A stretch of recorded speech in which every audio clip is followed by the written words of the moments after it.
नमस्कार, India TV देख रहे हैं आप। आपके साथ मैं हूं प्राची पाराशर। आज ईरान वॉर शुरू हुए पूरे 40 दिन बीत गए हैं। अमेरिका और ईरान के बीच 2 हफ्तों तक सीज फायर का ऐलान भी हो गया है। लेकिन क्या 2 हफ्तों के सीज फायर के बाद एक बार फिर फायर ही फायर दिखेगा? संकेत तो ऐसे ही मिल रहे हैं। अब से बस थोड़ी देर पहले अमेरिका के रक्षा मंत्री पीट हेग्सेथ ने कहा कि अमेरिका कहीं नहीं जा रहा है, वो ईरान के बेहद करीब मंडरा रहा है। अमेरिका इस सुनिश्चित करेगा कि ईरान इस सीज फायर का पालन करे और आखिरकार बातचीत की मेज पर आए और डील कर ले। पीट हेग्सेथ ने वार्न किया कि अगर ईरान से सीज फायर का पालन नहीं किया तो अमेरिका फिर से हमला करेगा। पीट हेग्सेथ ने कहा कि हमारे जवान पूरी तरह तैयार बैठे हैं, डिफेंड करने के लिए, हमला करने के लिए भी, और जब भी कहा जाएगा अमेरिकी सैनिक 1 मिनट में दोबारा युद्ध शुरू कर देंगे। अमेरिकी उपराष्ट्रपति जेडी वेंस ने भी इसे नाजुक संघर्ष विराम बताया है। इस बीच बस थोड़ी देर पहले ट्रंप ने 2 पोस्ट किए।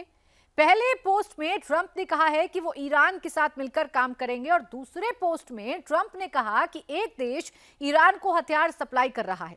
अमेरिका ने उस देश पर 50% टैरिफ लगा दिया है। 10 अप्रैल को अमेरिका और ईरान के बीच डील पर बातचीत होनी है, लेकिन उससे पहले अमेरिका का ईरान पर जीत का दावा और नए हमले के लिए धमकाना, ये क्या हिंट दे रहा है? सीज फायर की इनसाइड स्टोरी क्या है और 2 हफ्तों बाद क्या होने वाला है, आपको बताते हैं। 39 दिन का महायुद्ध कैसे रुका? स्ट्रेट ऑफ हॉर्मुज कैसे खुला? ट्रंप रुके या झुके? 4000 से ज्यादा मौतें, दुनिया के 54 लाख करोड़ रुपए से ज्यादा स्वाहा। 39वें दिन महायुद्ध रुकने की वजह क्या? महायुद्ध में ईरान जीता या अमेरिका जीता? 2 हफ्ते तक सीज फायर की इनसाइड स्टोरी क्या?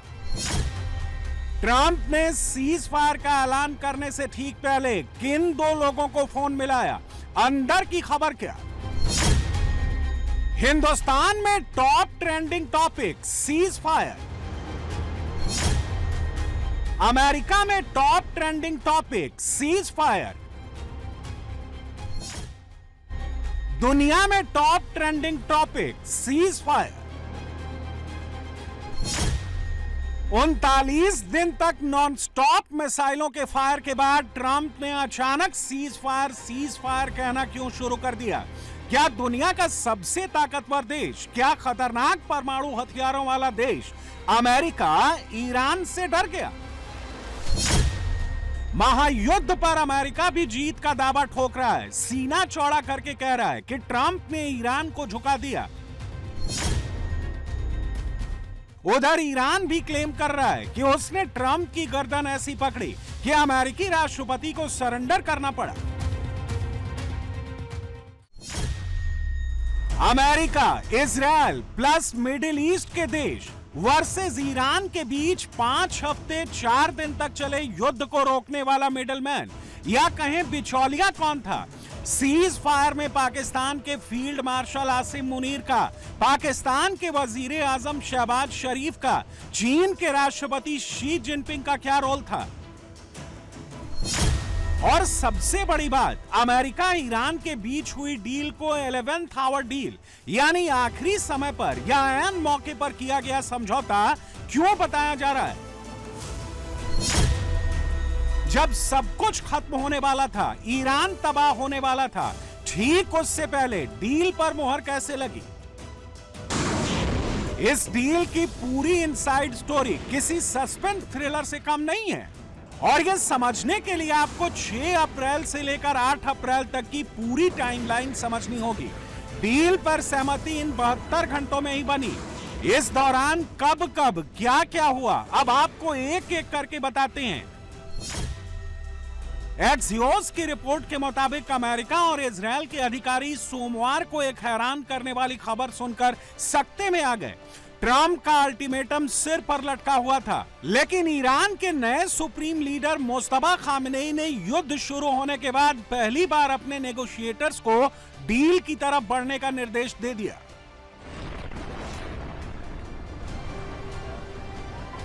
ट्रंप सार्वजनिक रूप से ईरान को पूरी तरह तबाह करने की धमकी दे रहे। केसरिया से मन जोगी हुआ रे, दिल झूमे देखो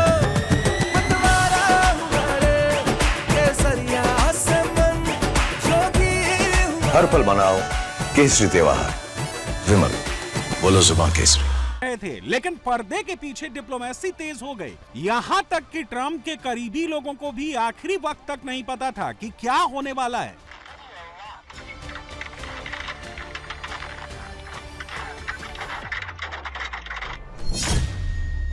मिडिल ईस्ट में तैनात अमेरिकी फोर्सेस और पेंटागन के अधिकारी उन आखिरी घंटों में ईरान के इंफ्रास्ट्रक्चर पर बड़े हमले की तैयारी कर रहे थे।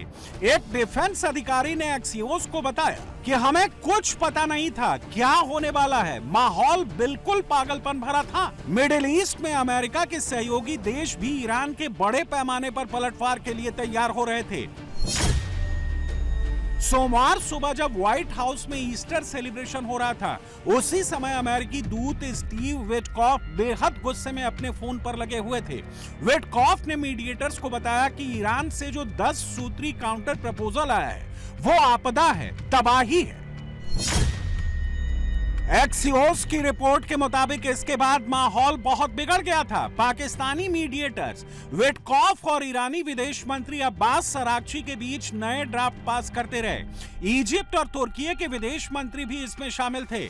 सोमवार रात तक मीडिएटर्स को 2 हफ्ते के सीज फायर के अपडेटेड प्रपोजल पर अमेरिका की मंजूरी मिल गई। अब फैसला मुस्तफा खामेनेई के हाथ में था। एक्सियोस के मुताबिक मुस्तफा खामेनेई सोमवार और मंगलवार को सीज फायर वाली डील की प्रक्रिया में सक्रिय रूप से शामिल थे। इस दौरान ईरान के नए सुप्रीम लीडर की इन्वॉल्वमेंट बहुत गुप्त और मुश्किल थी। इजरायल से हत्या की धमकी की वजह से मुस्तफा खामेनेई ज्यादातर अपने दूतों के जरिए नोट्स भिजवाकर ही कम्युनिकेट कर रहे थे। मगर इससे पहले कि मुस्तफा खामेनेई की तरफ से कोई मैसेज आता, ट्रंप ने मंगलवार को सबसे खतरनाक बयान दे दिया। यह तक कह दिया कि आज रात ईरान में एक पूरी की पूरी सभ्यता मर जाएगी, तबाही आ जाएगी। दरअसल यह ट्रंप का दबाव बनाने वाला पैंतरा था और ईरान ट्रंप के प्रेशर गेम में नहीं फंसा और अंत में ट्रंप को ही झुकना पड़ा। और यह कैसे हुआ, अब यह देखिए। ट्रंप की सभ्यता मर जाएगी की धमकी के बाद कुछ अमेरिकी मीडिया ने खबर चला दी कि ईरान बातचीत तोड़ रहा है, लेकिन नेगोशिएशन में शामिल देशों ने साफ कहा कि ऐसा बिल्कुल नहीं था। उल्टा बातचीत में कुछ पॉजिटिव मोमेंटम बन रहा था। दूसरी तरफ अमेरिकी उपराष्ट्रपति जेडी वेंस हंगरी से लगातार फोन पर पाकिस्तानियों से बात कर रहे थे। उधर इजरायली प्रधानमंत्री बेंजामिन नेतन्याहू पूरे दिन ट्रंप और उनकी टीम से लगातार संपर्क में थे। न्यूयॉर्क टाइम्स की रिपोर्ट के मुताबिक पाकिस्तान की दलाली पूरी तरह काम नहीं कर रही थी, इसलिए वो दौड़ते हुए चीन के पास पहुंचा और ईरान को मनाने की अपील की। इसके बाद चीन ने भी ईरान को सलाह दी कि वो किसी भी तरह का ऑफ रैंप यानी बचाव का रास्ता ढूंढे। मंगलवार दोपहर अमेरिकी समय के मुताबिक करीब 12 बजे तक दोनों पक्ष 2 हफ्ते के सीज फायर पर लगभग सहमत हो चुके थे। ईरानी विदेश मंत्री अरागची ने ईरान की रिवॉल्यूशनरी गार्ड्स के कमांडर्स को डील मानने के लिए राजी किया। इसके बाद सीज फायर पर अपनी प्रतिक्रिया पोस्ट करने से ठीक पहले ट्रंप ने नेतन्याहू से फोन पर बात की और उनसे सीज फायर मानने का वादा लिया। इसके बाद उन्होंने Pakistani army chief field marshal Asim Munir से बात करके डील को अंतिम रूप दिया। डील में क्या है, डील से किसको फायदा और किसको नुकसान हुआ है, यह जानने से पहले इस 2 हफ्ते वाले सीज फायर में पाकिस्तान के किरदार पर ध्यान देने की जरूरत है। पाकिस्तान पिछले 2 हफ्तों से अमेरिका और ईरान के बीच डाकिया का काम कर रहा था। यहां का मैसेज वहां और वहां का मैसेज यहां पहुंचा रहा था।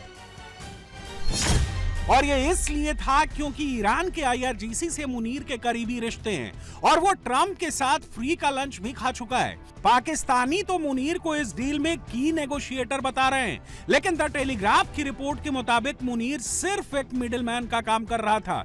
मुनीर ने ही चीन को नेगोशिएशन में शामिल किया क्योंकि हॉर्मूज स्ट्रेट से भारत के अलावा चीन के जहाज बाहर निकल रहे थे और पाकिस्तान को अपने जहाज निकालने थे। यानी पाकिस्तान अमेरिका ईरान वॉर रुकवाने के लिए मिडिलमैन नहीं बना था, पाकिस्तान अपने फायदे के लिए बिचौलिया बनकर ऑपरेट कर रहा था। लेकिन सीज फायर के ऐलान के बाद पाकिस्तानी मीडिया में इसे यह कहकर परोसा गया कि शहबाज शरीफ और आसिम मुनीर से फोन पर बात करने के बाद ट्रंप ने ईरान पर हमले रोकने का ऑर्डर दिया, जबकि सच्चाई कुछ और ही है। और वो सच्चाई आपको पाकिस्तानी प्रधानमंत्री शहबाज शरीफ के एक्स अकाउंट पर सीज फायर की शर्त सार्वजनिक करने वाले इस पोस्ट में नजर आएगी। वो आपको शरीफ के इस पोस्ट की पहली लाइन में नजर आएगी, जिसे पाकिस्तानी प्रधानमंत्री ने पोस्ट करने के बाद फौरन डिलीट कर दिया था। पाकिस्तानी प्रधानमंत्री शहबाज शरीफ के इस एक्स पोस्ट की एडिट हिस्ट्री देखने के बाद एक दिलचस्प बात सामने आई है। पोस्ट का शुरुआती draft Pakistan PM message on x नाम से सेव किया गया था। अब सवाल उठता है कि पाकिस्तान सरकार के अंदर का कोई आदमी शहबाज शरीफ की राष्ट्रीयता यानी नेशनलिटी क्यों लिखेगा? इसी से पता चलता है कि शरीफ का सीज फायर के ऐलान वाला यह पूरा बयान पाकिस्तान सरकार ने लिखा ही नहीं है। या तो अमेरिका या किसी और देश ने यह मैसेज तैयार करके इस्लामाबाद भेजा और शहबाज शरीफ ने बस उसे कट कॉपी पेस्ट करके अपने अकाउंट से पोस्ट कर दिया और बाद में डिलीट भी कर दिया। एक मैसेज आता है शहबाज शरीफ के पास, और मैसेज क्या आता है? शहबाज शरीफ का जो पैगाम मैंने आपको पढ़ के सुनाया, यह पैगाम इस तरीके से नहीं था। इस पैगाम के शुरू में एक और चीज भी है, और ये लाइन जब आप पढ़ेंगे तो आप बड़ा एंजॉय करेंगे। पहली लाइन जो शहबाज शरीफ साहब ने अपने ट्वीट में लिखी, जो 1 बजे के करीब रात को उन्होंने की, उसमें था draft Pakistan prime minister message on x. समझ रहे हैं आप? देखिए, अब मैं आपको एक बारीक चीज समझाता हूं। ये दुनिया भर के तज्जियाकार इस पे बात कर रहे हैं कि ये मैसेज शहबाज शरीफ ने खुद नहीं लिखा। केसरिया से मन जोगी देखो मतवारा हुआ रे, केसरिया से मन जोगी हुआ। हर पल मनाओ केसरी त्योहार। विमल, बोलो जुबान केसरी। और ये भी वो क्लेम कर रहे हैं कि ये मैसेज पाकिस्तान के अंदर से किसी सरकारी महकमे ने भी नहीं लिखा। मैं अच्छी तरह जानता हूं जो सरकारी लैंग्वेज है। मैं जर्नलिस्ट हूं, सारी जिंदगी हमने ये फाइलें पढ़ी हैं, सारी जिंदगी हमने ये डॉक्यूमेंट देखे हैं। तो पाकिस्तान के अंदर से अगर कोई लिखता तो सिर्फ प्राइम मिनिस्टर लिखता, पाकिस्तान प्राइम मिनिस्टर नहीं लिखता, सिर्फ प्राइम मिनिस्टर लिखता। अगर आसिम मुनीर साहब ने लिखा होता या एस्टेब्लिशमेंट ने लिखा होता तो सिर्फ प्राइम मिनिस्टर लिखते, किसी ब्यूरोक्रेट ने लिखा होता तो सिर्फ प्राइम मिनिस्टर लिखते। लेकिन ये किसी और मुल्क ने क्योंकि लिखा है, और जुबान भी वही है जिस किस्म की जुबान डोनाल्ड ट्रंप इस्तेमाल करते हैं या अमेरिकन इस्तेमाल करते हैं। तो ये मैसेज लिखा हुआ पहले पाकिस्तान की मिलिट्री एस्टेब्लिशमेंट के पास आया, और शहबाज शरीफ साहब ने एक्साइटमेंट में और उजलत में इतनी खुशी थी कि अमेरिका से मैसेज आ गया है कि इन्होंने फौरी तौर पे उसको ट्वीट कर दिया, ये सोचे बगैर कि इसकी पहली लाइन को मिटाना था। यानी पहली लाइन में ये लिखा हुआ था कि ये पैगाम शहबाज शरीफ साहब अपने ट्विटर से पोस्ट करेंगे, ये लिखा हुआ था। और शहबाज शरीफ साहब ने पहले लाइन ये वाली भी लिख दी कि शहबाज शरीफ साहब अपने ट्विटर से ये वाला ड्राफ्ट पोस्ट करेंगे, और नीचे वो पोस्ट भी साथ ही लिख दी। थोड़ी देर के बाद शहबाज शरीफ को अपनी गलती का एहसास हुआ और उन्हें एहसास दिलाया गया बड़े तगड़े तरीके से। तो उन्होंने फिर अपनी ट्वीट को एडिट किया, और एडिट करने के बाद ये पहली लाइन निकाल दी।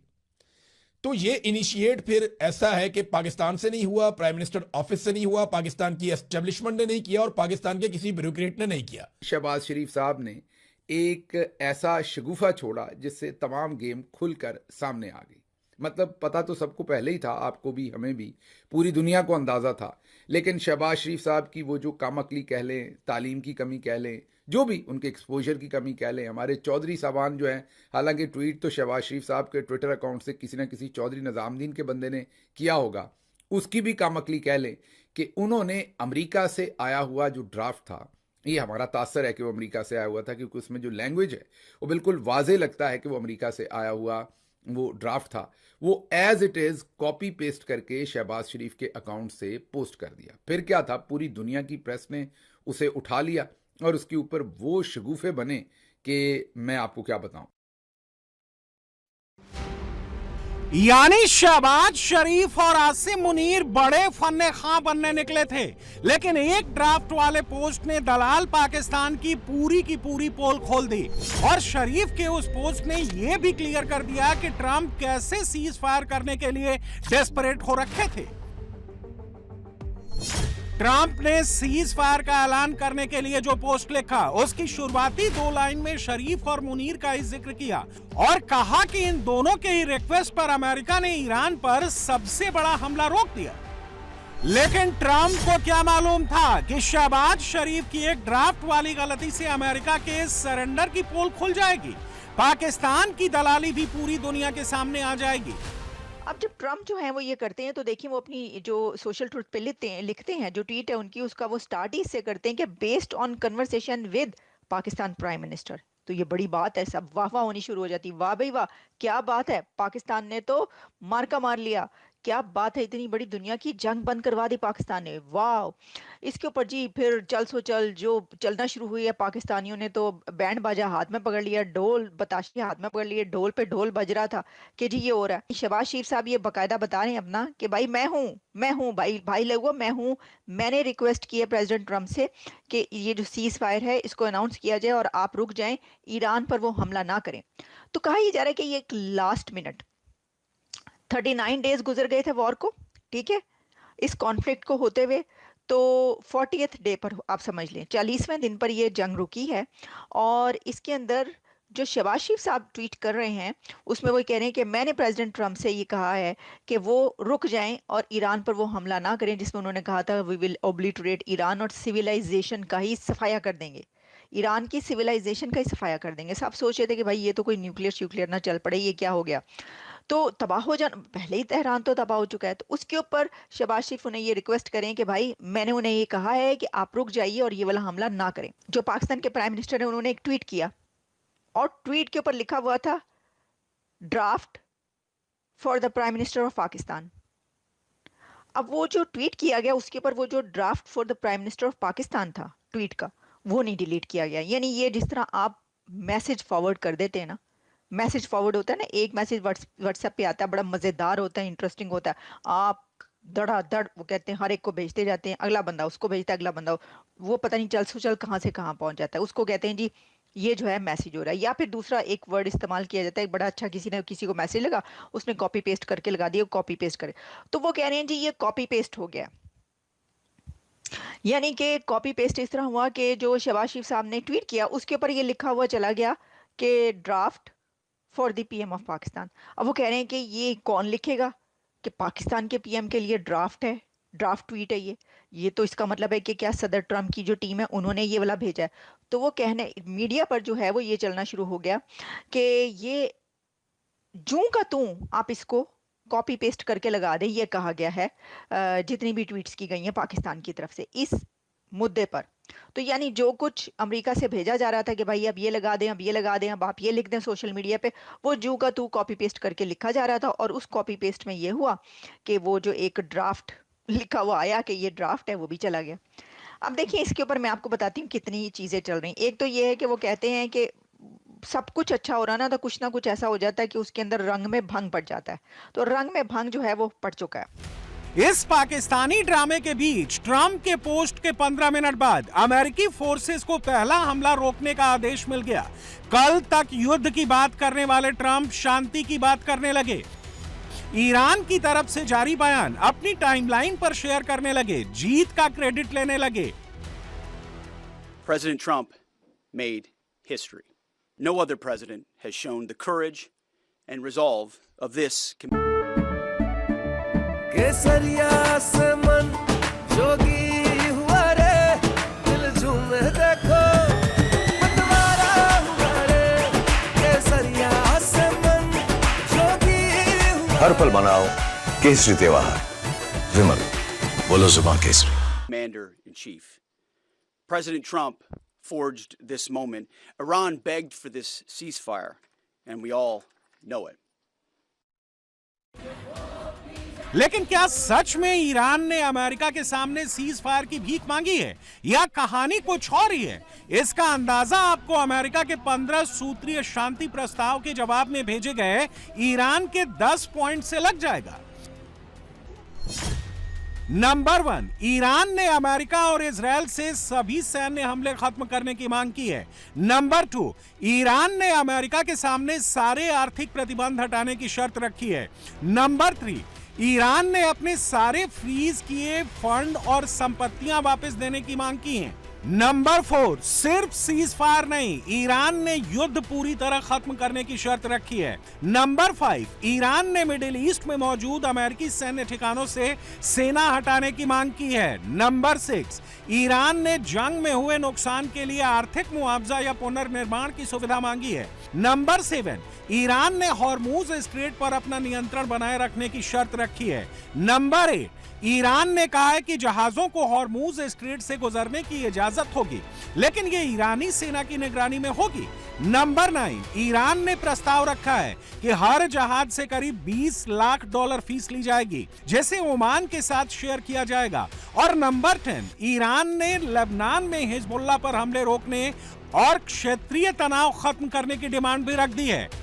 हॉर्मूज स्ट्रेट के तौर पर ईरान के पास एक ऐसा हथियार है जिसके दम पर उसने अमेरिका को झुका दिया है, ट्रंप को हरा दिया है, और अब ईरान मनमाने तरीके से इस हथियार को इनकैश भी करा रहा है। रिपोर्ट्स के मुताबिक सीज फायर के ऐलान के बाद ईरान स्ट्रेट ऑफ हॉर्मूज से गुजरने वाले हर तेल के जहाज से $1 प्रति बैरल की रकम ले रहा है, वो भी क्रिप्टो करेंसी में।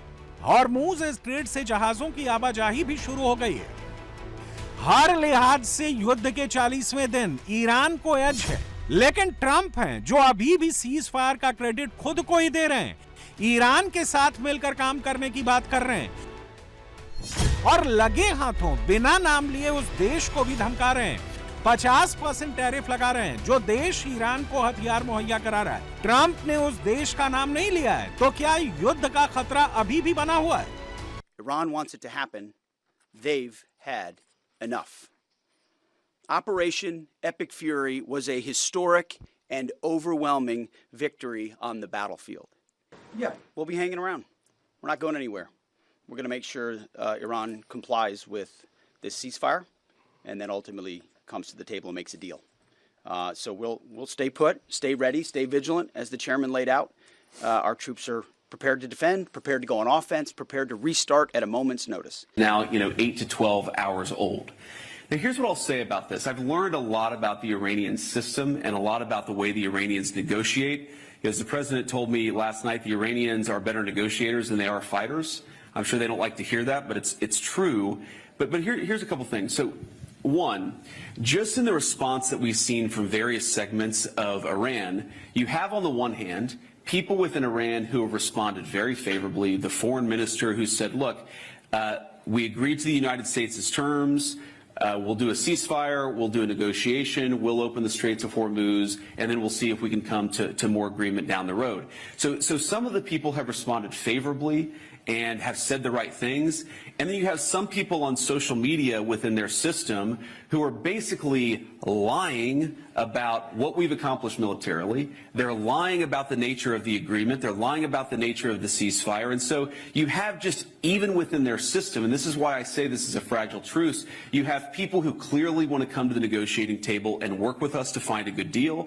And then you have people who are lying about even the fragile truce that we've already struck. And that's just an interesting thing about their system. And 10 अप्रैल को अमेरिका और ईरान के बीच deal पर बातचीत होनी है, मगर इस वक्त दोनों साइड से जो संकेत मिल रहे हैं वो तो यही इशारा कर रहे हैं कि ये 2 हफ्तों वाला टेम्परेरी सीज फायर है। तो क्या 2 हफ्तों के बाद फिर से फायर ही फायर है?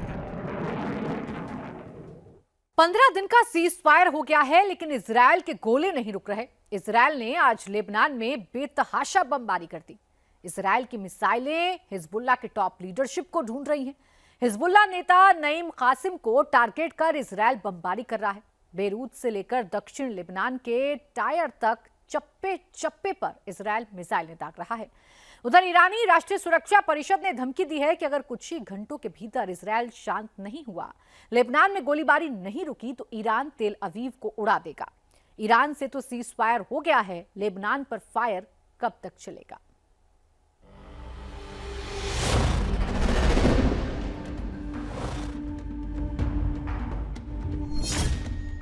ट्रंप मैदान छोड़ भागा।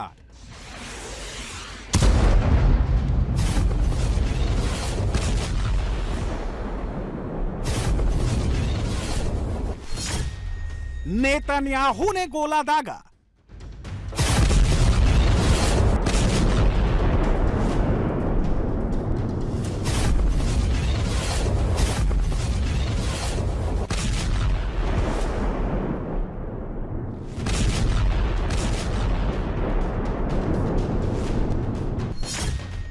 यूएई पर किसने दाग दी मिसाइल?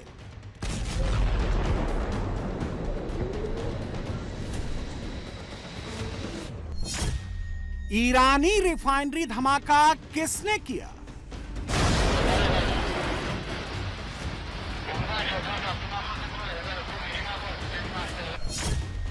सीज फायर नहीं स्टॉप, फायर चालू नॉन स्टॉप।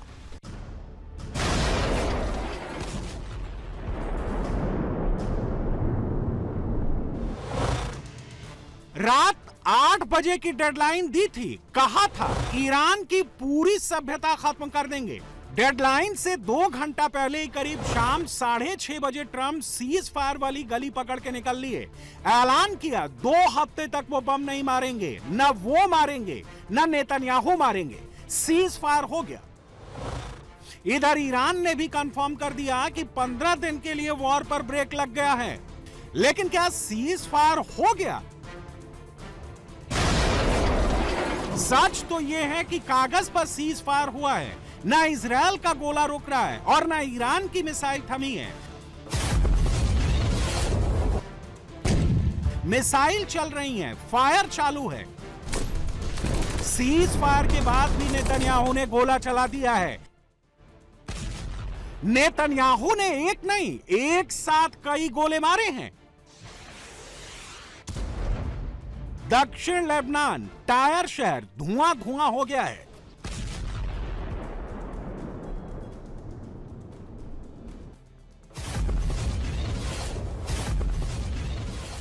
इजरायल ने कुछ ही देर पहले इलाके के लोगों को तुरंत घर खाली करने का आदेश दिया था। इजरायली सेना ने चेतावनी जारी कर लोगों से कहा था कि वो अपने सेफ्टी के लिए ज़ैरानी नदी के उत्तर की ओर चले जाएं।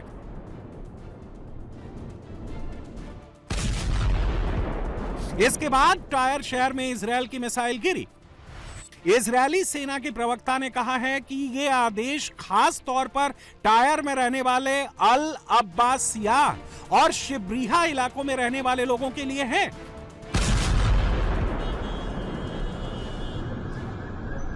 इजरायल का दावा है कि इस इलाके में हिजबुल्लाह के आतंकी छिपे हुए हैं।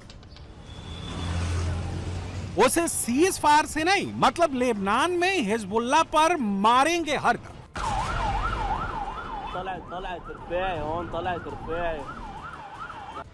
सीज फायर के बाद पाकिस्तान के पैर जमीन पर नहीं पड़ रहे हैं। शहबाज शरीफ ने सीज फायर का जो पोस्ट किया था उसमें लिखा था सीज फायर की शर्तों में लेबनान के इलाके भी शामिल हैं। लिखा था cease fire effective immediately. Israel ने इमीडिएटली लेबनान पर ही मिसाइल दाग दिया।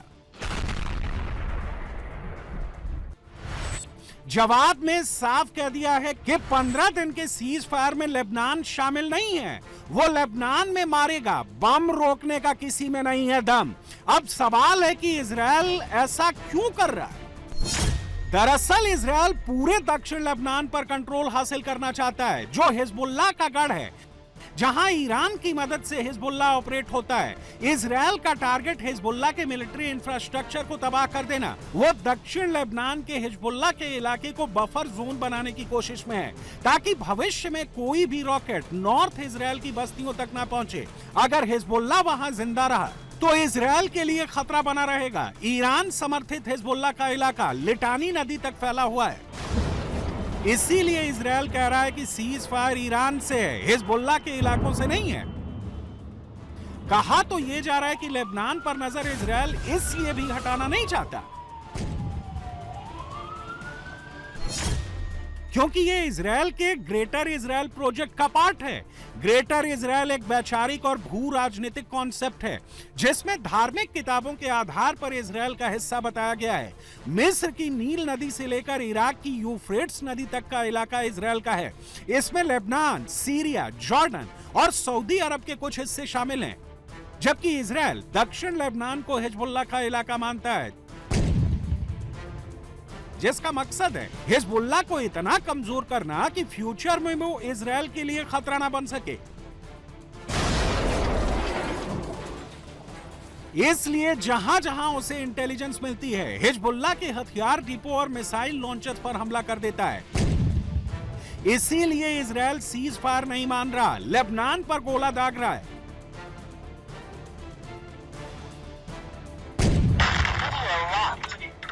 इजराइल को अंदेशा था कि सीज फायर हो सकता है, इसीलिए अमेरिकी राष्ट्रपति ट्रंप की डेडलाइन खत्म होने से पहले ही इजराइल और अमेरिका ने ईरान के 3 पुलों को धमाके से उड़ा दिया। परेड जॉर्जन हाईवे पर बने एक ब्रिज को उड़ा दिया। यह हाईवे उत्तर पश्चिम ईरान में है। इस्फहा में यायाबाद रेलवे पुल पर हमला कर इजराइल ने उड़ा दिया। तेहरान, कोम और लोरेस्तान प्रांत के खुर्रमाबाद हवाई अड्डे सहित कई जगहों पर धमाके किए। אני כל הזמן אומר לכם שאנחנו קודשים את משטר הטרור באיראן, אבל אנחנו עושים זאת ביתר שאת ובעוצמה הולכת וגוברת. אתמול הטייסים שלנו השמידו מטוסי תובלה ועשרות מסוקים בבסיס של חיל האוויר של איראן.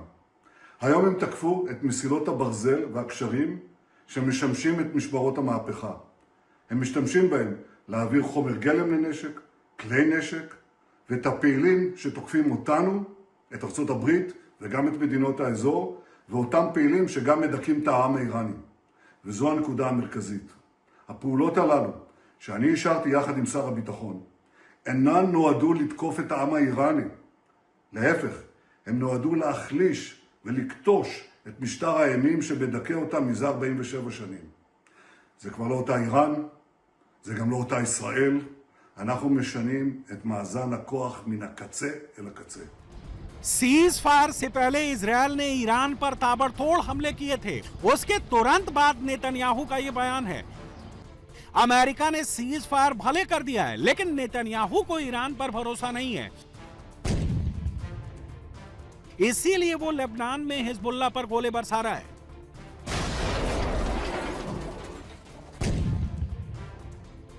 सीज फायर चालू है, लेकिन धमाके रुक नहीं रहे। सीज फायर के ऐलान के कुछ घंटे हुए थे कि ईरान के लवान द्वीप से धमाके की ये तस्वीरें आई।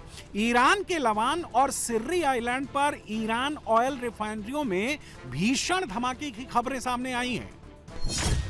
लवान आइलैंड की रिफाइनरी परिसर में एक के बाद एक कई धमाके हुए, जिसके बाद आसमान में धुएं का काला गुबार और आग के गोले देखे गए। ये धमाके कैसे हुए, इसका पता नहीं चल पाया है।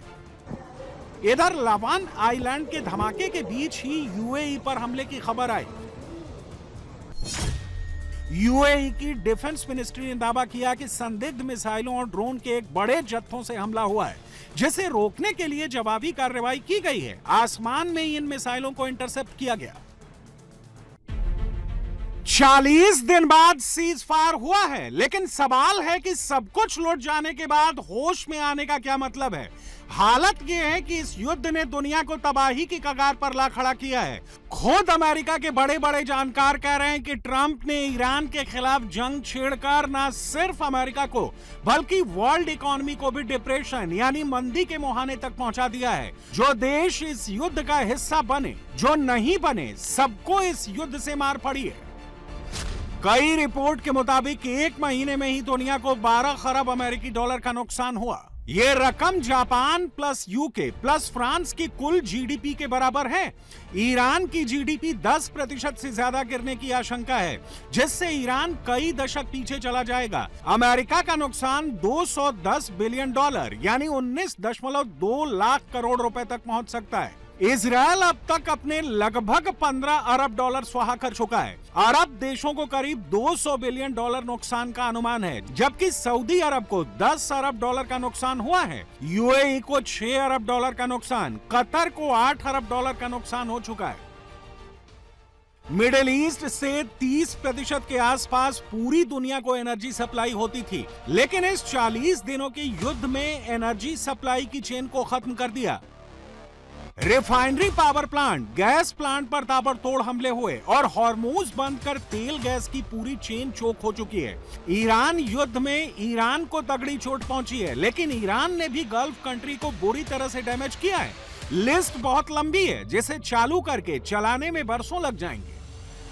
दुनिया के बड़े ऑयल रिफाइनरी में से एक Ruwais refinery damage, Ras Tanura में अरामको रिफाइनरी डैमेज, सऊदी अरब समरफ में Aramco refinery damage, Bahrain Bapco Energies refinery damage, Bahrain Gulf Petrochemical Industries की कई unit damage, Kuwait National Petroleum और पेट्रोकेमिकल इंडस्ट्री की unit damage, Kuwait Mina al Ahmadi में refinery damage, Kuwait Mina Abdullah में refinery damage, Iraq Lanaz में refinery damage. सिर्फ refinery ही नहीं, मिसाइल हमलों में इराक और ईरान के ऑयल फील्ड्स डैमेज हो गई हैं, जिसमें इराक मजनून में ऑयल फील्ड में आग लगी, सऊदी अरब शायबा ऑयल फील्ड में आग लगी, गैस फैसिलिटी को भारी नुकसान पहुंचा।